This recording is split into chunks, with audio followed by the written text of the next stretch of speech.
de soulagement sur les marchés au sujet de la dette américaine. Un accord de principe a été trouvé samedi entre Joe Biden et le chef de l'opposition Kevin McCarthy.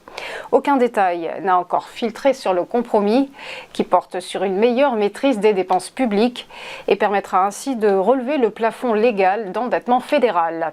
Reste encore à rédiger une loi transpartisane qui doit être votée d'ici la date fatidique du 5 juin. Ce serait alors l'épilogue d'un feuilleton de plusieurs semaines et d'une course contre la montre des autorités pour éviter le défaut de paiement de la première économie mondiale, un spectre qui semble donc s'éloigner. Après la dette américaine, la dette française et l'opération séduction du gouvernement auprès de Standard & Poor's. Elisabeth Borne a annoncé hier que Bruno Le Maire était en discussion très étroite avec l'agence financière. Dans un entretien radio, la Première ministre a indiqué que le gouvernement avait fait valoir ses réformes avant l'évaluation très attendue de la dette hexagonale. C'est en effet ce vendredi que Standard & Poor's doit se prononcer. Je pense qu'il y a eu des explications détaillées de Bruno Le Maire sur tout ce qu'on fait pour maîtriser nos dépenses publiques, a souligné la chef de Matignon. Bercy, qui vise une dette à 109,6% du PIB en 2023, contre 111,6% l'an passé. Le mois dernier, vous le savez, l'agence de notation Fitch avait dégradé la note française d'un cran, estimant que l'exécutif s'appuyait sur des prévisions de croissance trop optimistes. Enfin, sachez que Twitter s'est envolé du Code européen de bonnes pratiques contre la désinformation en ligne. Annonce faite par Thierry Breton, évidemment via le réseau social.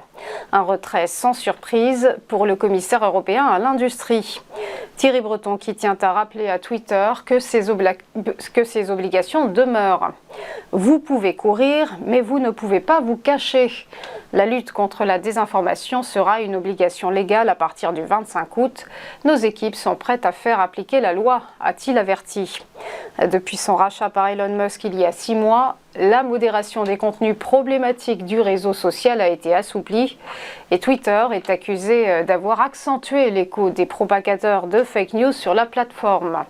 Pour rappel, le Code européen de bonnes pratiques rassemble une trentaine de signataires, comme Meta, Google, Microsoft ou encore TikTok, engagés à mieux coopérer avec les fact-checkers et à priver de publicité les sites diffusant des infox. On en vient au point bourse et le rappel de la clôture des marchés vendredi dernier. Des places boursières ragaillardies. C'était l'heure du rebond pour le CAC 40 qui s'est rehaussé de plus 1,24%, terminant à 7319 points.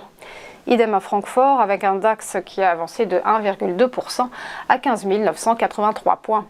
Quant à l'indice britannique, le FTSE, il affichait un gain de plus 0,74% à 7 627 points. Et l'IBEX de Madrid, lui, s'est étoffé de plus 0,82%, tandis que le MIB de Milan s'est, quant à lui, hissé de plus 1,16%. À Wall Street, des indices dans un vert éclatant également.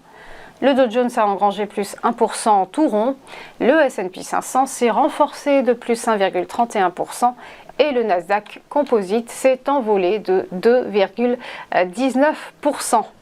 Terminons par le Nikkei, l'indice japonais lui aussi est en forme avec une clôture en hausse de 1,03% ce matin. C'est son plus haut niveau depuis 33 ans.